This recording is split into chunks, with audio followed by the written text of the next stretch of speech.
記住一句説話咧，就係如果真係要減肥嘅話咧，我哋絕對係唔計卡路里嘅。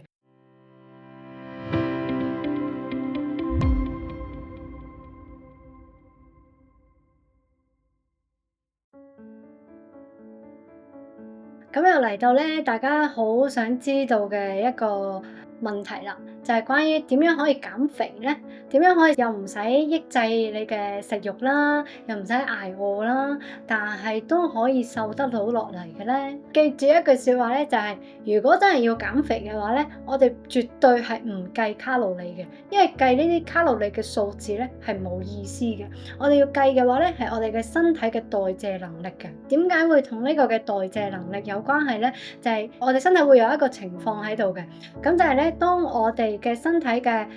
胰島素成日都會偏高嘅時候啦，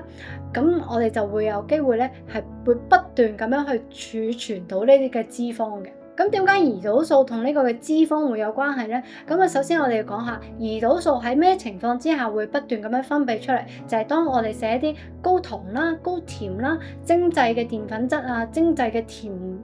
品啊、碳水化合物嘅時候咧，我哋嘅胰島素咧就會分泌出嚟㗎啦。咁所以咧呢個咧亦都係咧好多人咧就話我一日少食多餐，但係每一餐咧都係有呢個嘅澱粉質嘅時候咧，所以無論你食幾少都好啦，你都係瘦唔到落嚟嘅。